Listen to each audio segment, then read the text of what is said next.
8 ऐसा बिजनेस बताऊंगा, अगर आप इसको नवंबर से शुरू करते हो तो आप इससे बहुत पैसा छापोगे। ये जो बिजनेस है ये कभी बंद नहीं होने वाली है, बल्कि सालों साल चलती है। तो अगर आप इनमें से एक भी बिजनेस कर लेते हो तो आपको किसी के सामने हाथ फैलाने की ज़रूरत नहीं पड़ेगा, क्योंकि ये बिजनेस है इसको मैं चुन चुन कर लिखा हूँ सिर्फ आपके लिए। तो आप लोग अच्छे से वीडियो को देखना, अच्छे से बिजनेस को देखना, और हाँ, जो बिजनेस आपको अगर समझ में नहीं आए आप उसका कमेंट कर देना, मैं उस पर प्रॉपर तरीके से वीडियो बनाकर और आपको समझा दूंगा। तो चलिए बिना कोई टाइम को गवाए हुए जो हमारा बिजनेस है, हम बिजनेस के बारे में जानते हैं। लेकिन आप वीडियो को लाइक कर देना, चैनल को सब्सक्राइब कर देना, क्योंकि आपको ऐसे ही वीडियो और देखने को मिलते रहेंगे। देखो भाई, जो हमारा पहला जो बिजनेस है, यहाँ पे 8 बिजनेस बता रहा हूँ, कोई एक दो नहीं। जो हमारा पहला जो बिजनेस है ना, वो है पूजा पूजा सामग्री पूजा सामग्री का दुकान। ठीक है भाई, जो हमारा पहला जो आज का बिजनेस था वो है पूजा सामग्री का दुकान। देखो इसमें क्या होता है, चाहे कोई भी त्योहार आए, चाहे कोई भी पर्व आए, पूजा का सामान हर कोई अपने घर लाता है। और ये जो दुकान रहता है ना, मार्केट में बहुत ही कम रहता है।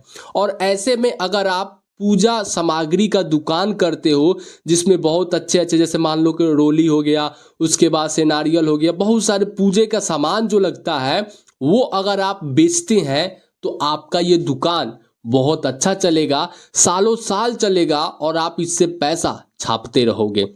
ये हमारा पहला बिजनेस था। अब मैं आपको दूसरा बिजनेस बताता हूँ। जो हमारा दूसरा बिजनेस है वो है भाई प्लास्टिक। ठीक है, प्लास्टिक का दुकान।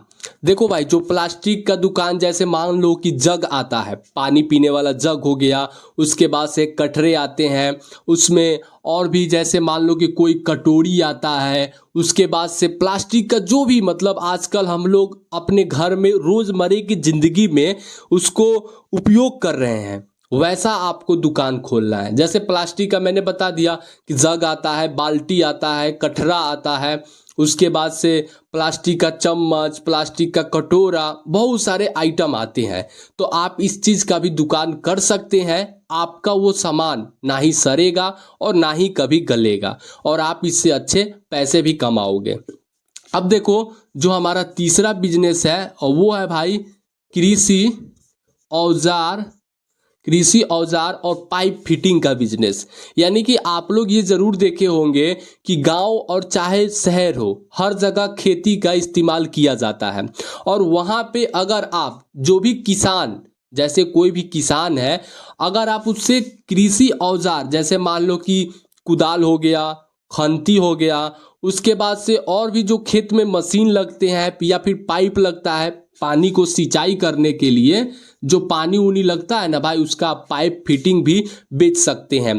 तो अगर आप कृषि संबंधित से भी अगर आप कोई दुकान खोलते हो, जिसमें कृषि का जो भी औजार लगता है खेत में, जो भी कुदाल हो गया, खंती हो गया, खुरपी हो गया, हंसुआ हो गया, भाई बहुत सारा आइटम होता है। ठीक है, अगर आप सोचोगे अभी तो आपको एक दो या फिर तीन चार ही मिलेंगे, लेकिन जब आप इसको करोगे तो आपके पास और भी ज़्यादा विकल्प आने लगेंगे। उसके बाद से पाइप फिटिंग, जो भी कृषि पानी को अपने खेत में डालते हैं, तो ऐसा बात तो नहीं है कि सीधा बोरिंग से उनके खेत में आ जाता है, कहीं ना कहीं वो पाइप का इस्तेमाल करते हैं। तो आप पाइप भी बेच सकते हो। उसके बाद से आप जब करोगे तो आप और भी अच्छे अच्छे सामान जो भी कृषि में लगता है आप वो कर सकते हो। अब देखो, जो हमारा चौथा जो बिजनेस है वो है भाई मसाला पिसाई और पैकिंग का बिजनेस।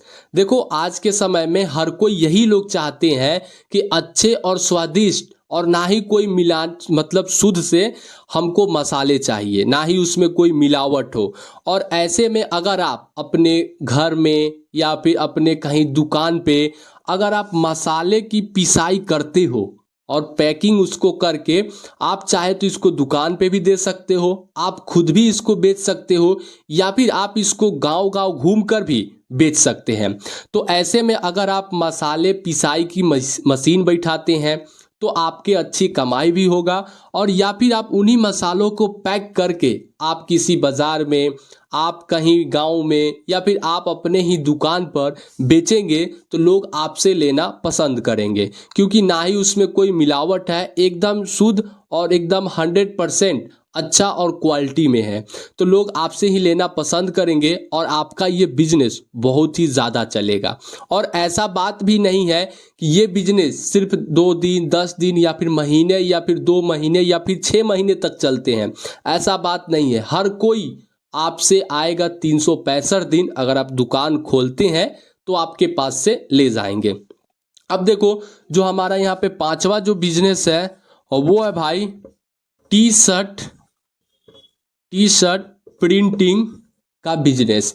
अब देखो, टी शर्ट प्रिंटिंग का बिजनेस, जैसे मान लो कि मैं अभी ये टी शर्ट पहना हूँ, ठीक है, और कई सारे ऐसे भी टी शर्ट आते हैं जो एकदम प्लेन रहते हैं और उस पे लोग अपने हिसाब से कोई भी फोटो को लगवाते हैं। जैसे मान लो कि मेरा ही एक तस्वीर हो गया और उस तस्वीर को मुझे अपना टी शर्ट पे यानी कि यहाँ पे लगाना है, तो वो किसके पास लगेगा भाई? जो टी शर्ट प्रिंटिंग का दुकान खोला है या फिर जिसके पास वो मशीन है। तो ऐसे में अगर आप चाहते हैं, या फिर आप लोग ये जरूर देखे होंगे आपके गांव में, या फिर आपने कहीं पे घूमने गए होंगे तो ये आपने जरूर देखा होगा कि एक लड़का है जिसका फेस वही है और उसका फोटो अपने टी शर्ट पे लगा हुआ है। तो आखिर ये कैसे हुआ? कहीं ना कहीं वो अपना फोटो को टी शर्ट प्रिंटिंग वाले के पास जाकर दिया है और उसका फोटो उस टी शर्ट पे लग गया है, और लगने के बाद वो ऐसा दिख रहा है। तो ऐसे में अगर आप चाहते हो टी शर्ट प्रिंटिंग का बिजनेस करके, तो भाई आप अच्छे पैसे कमा सकते हैं। बाकी मैंने आपको क्या कहा था कि आपको जिस पे आपको डिटेल्स में वीडियो चाहिए, आप कमेंट कर देना, मैं आपको पूरे तरीके से समझा दूंगा कि आखिर आप कैसे इस बिजनेस को कर सकते हो और कहाँ पे कर सकते हो। चलिए, ये हमारा था 5वां बिजनेस। अब जो 6ठा हमारा बिजनेस है, हम यहीं पे चलते हैं, इसको मिटाते नहीं है। जो हमारा 6ठा बिजनेस है भाई, वो है लॉन्ड्री धुलाई का बिजनेस। ठीक है भाई, धुलाई का बिजनेस, यानी कि कपड़ों की धुलाई, जो कि अच्छे और सही तरीके से कपड़े का धुलाई होता है, उस चीज़ का बिजनेस। इसका मशीन आता है, अगर आप उसको जैसे ड्राई क्लीन भी बोलते हैं, ड्राई क्लीन, तो यानी कि कोई भी, जैसे मान लो कि कोई कोट हो गया, या फिर शादी विवाह में लहंगा, या फिर कोई कुर्ता पैजामा, या फिर शेरवानी, ऐसे ऐसे जो सामान होते हैं और महंगे महंगे कपड़े भी अगर आपके पास है और आप उसको धुलवाना चाहते हैं, अपने से नहीं धुलना चाहते हैं और आप किसी से धुलवाना चाहते हैं, तो वो भाई उसका एक दुकान होता है जो कि हर शहर में होता है, मेरे यहाँ पे है इसलिए बता रहा हूँ। तो आप वहाँ पे जाकर अपने कपड़ों की धुलाई अच्छे तरीके से करवा सकते हैं और उसका भाई अच्छा पैसा भी लोग देते हैं। चलिए, जो हमारा 7वां जो बिजनेस है वो है भाई, वो जो हमारा 7वां बिजनेस है वो है टी स्टॉल का बिजनेस, यानी कि चाय का दुकान। देखो, आज के समय में भाई हर कोई यही चाहता है, चाहे वो कोई बच्चा हो, चाहे वो कोई जवान हो, या फिर चाहे वो क्यों ना बुजुर्ग हो, हर कोई भाई सुबह की शुरुआत एक कप चाय के माध्यम से करता है, चाय के चुस्कियों से करता है। और अगर ऐसे में आप चाय का अगर एक स्टॉल लगाते हैं, एक दुकान खोलते हैं, और ख़ास करके नवंबर के सीज़न में, यानी कि नवंबर के दिन में, ठंडी के सीज़न में, तो आपका जो दुकान है वो काफ़ी बेहतर चलेगा। क्यों भाई? क्योंकि सबको ठंड लगता है और चाय पीने से थोड़ा गर्माहट महसूस होने लगता है। तो हर कोई ना भाई, देखो, अगर वो गर्मी में चाय पिए या फिर ना पिए, लेकिन ठंडी में भाई ज़रूर पीता है, क्योंकि उसको गर्माहट चाहिए, कुछ गले में होने लगते हैं ठंडी के कारण से। तो ऐसे में अगर आप एक चाय का स्टॉल लगाते हैं तो आप इससे अच्छे पैसे भी छापने लगोगे, क्योंकि लागत बहुत कम होता है और जो मुनाफा होता है वो बहुत ही ज़्यादा होता है। अब देखो, जो हमारा 8वां जो बिजनेस है वो है भाई हैंडमेड एंड क्राफ्ट का सर्विस। जैसे मान लो कि हैंडमेड, यानी कि क्या हो सकता है, देखो जैसे ये मेरा माइक है तो ये मैंने इसको खुद बनाया है, ठीक है। तो ऐसा चीज, या फिर मान लो कि कोई यहाँ पर अपने पेपर का इस्तेमाल करके कोई ऐसा चीज बनाते हो, या फिर बांस का जो होता है ना, बांस, उसका इस्तेमाल करके कोई आपने गैजेट बनाते हो, या फिर हो सकता है कि आपने प्लास्टिक का इस्तेमाल करके कुछ ऐसा, मतलब दीपावली के लिए या फिर छठ के लिए या फिर लाइटिंग के लिए आप उसका इस्तेमाल करके प्लास्टिक का, पेपर का, या फिर बम्बू का, या फिर कुछ भी जैसे आप अपने हाथों से बना सकते हैं। तो आप जैसे मिट्टी का भी होता है, मिट्टी का बर्तन आ जाएगा। उसके बाद से अगर मैं बात करूं तो बांस का तो टोकरी आ जाएगा, छोटे छोटे ऐसे टोकरी बोलते हैं उसको, वो भी आ जाएगा, दौरा आ जाएगा। उसके बाद से कोई लोग सुई धागे के मदद से अच्छे अच्छे चीज़ बनाते हैं, तो आप उस चीज़ को बनाकर और बाजार में आप उसको अच्छे भाव में बेच सकते हो, क्योंकि वो कोई बड़ी बड़ी कंपनियां नहीं बनाती है। जो आप जो बनाओगे वो बड़ी बड़ी कंपनियां नहीं बनाती है, वो हैंडमेड हो गया, हैंडक्राफ्ट हो गया। और ऐसे में अगर आप ये सामान बनाते हैं जो देखने में अच्छे लगें, और उनका आप अच्छा कीमत भी ले सकते हैं। तो यही था हमारा 8वां बिजनेस। पहले मैंने आपको बता दिया पूजा सामग्री का बिजनेस, दूसरा था हमारा प्लास्टिक का दुकान या फिर बिजनेस, तीसरा था हमारा कृषि औजार का बिजनेस, एंड चौथा था हमारा मसाला पिसाई का बिजनेस, और पांचवा टी शर्ट प्रिंटिंग का बिजनेस, और सातवां लॉन्ड्री और धुलाई का बिजनेस, छठा लॉन्ड्री और धुलाई का बिजनेस, सातवां टी स्टॉल, एंड आठवां हमारा बिजनेस था वो हैंडमेड एंड क्राफ्ट का बिजनेस था। यानी कि आप जो मैंने आपको 8 ऐसे बिजनेस बताया, ये बिजनेस ना भाई बहुत ज़्यादा चलता है, चाहे वो गांव हो चाहे वो शहर हो। अगर आप इस तरह का इनमें से अगर आप कोई भी एक बिजनेस करते हैं ना, तो आप अच्छे पैसे छापोगे, क्योंकि ये जो बिजनेस है ये मैंने इसको चुन चुन कर रखा हूँ। देखो कई लोग कमेंट करते हैं कि मुझे आप 1 लाख या फिर, मतलब पैसा का तो उतना नाम नहीं धरूंगा, अच्छे पैसे लगाकर शुरू किया जाए वैसा बिजनेस बताओ। तो भाई देखो आप ये सोच सकते हो कि मैं कैसा कर सकता हूँ।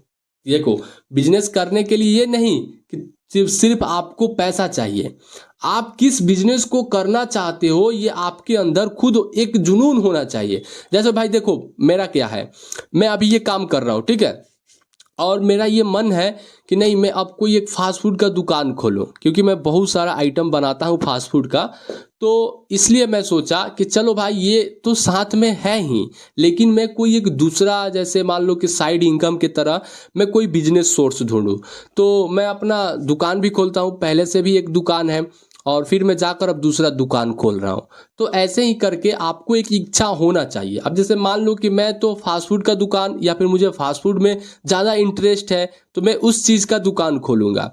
अब ऐसा नहीं ना है कि मैं फास्ट फूड का मुझे दुकान या फिर मुझे सामान बनाना आता है तो मैं उसका ना खोल करके, बल्कि किसी फल का, या फिर बल्कि किसी सब्जी का, या फिर मान लो कि कोई ऐसा किराना दुकान खोलूंगा, ऐसा बात तो नहीं है। क्योंकि मुझे इंटरेस्ट है भाई फास्ट फूड में, मैं फास्ट फूड आइटम बनाता हूँ, तो इसलिए मैं फास्ट फूड आइटम और फास्ट फूड की दुकान खोलना चाहता हूँ। तो उसी प्रकार से अगर आपको जिस चीज़ में इंटरेस्ट है थोड़ा सा भी, तो आप उस चीज़ का बिजनेस करो। ऐसा बात तो नहीं कोई आपको दबाव डाल रहा है कि नहीं तुम इस चीज़ को ना करके तुम ये चीज़ करो। जैसे दबाव का मतलब यही ना होता है कि नहीं तुम्हें बिजनेस ना करके तुम्हें नौकरी करना है। तो अरे भाई तुमको दबाव अगर आ रहा है तो आप खुल के बोल दो कि मैं नौकरी के लिए नहीं बना हूँ, मुझे पढ़ना नहीं आता है, मैं अच्छे से नहीं पढ़ पाता हूँ, मैं मुझसे एग्ज़ाम नहीं निकलेगा, मैं नौकरी नहीं करूँगा, मैं बिजनेस ही करूँगा। आप ऐसे कर चुन सकते हो, तो आप ऐसा ही चुनना। बाकी आज मैंने आपको 8 ऐसे छोटे छोटे बिजनेस बताया है जिसको आप अपने गाँव में, शहर में बड़े ही आसानी से शुरू कर सकते हैं, और साथ में आप अच्छे पैसे भी कमा सकते हैं। तो ये जो बिजनेस है आपको कौन सा अच्छा बिजनेस लगा आप कमेंट कर देना, मैं उसके बारे में आपको डिटेल्स की वीडियो बना दूंगा। और बाकी तब तक के लिए इतना ही, चलिए मिलते हैं किसी नेक्स्ट वीडियो में, तब तक के लिए जय हिंद एंड वंदे मातरम।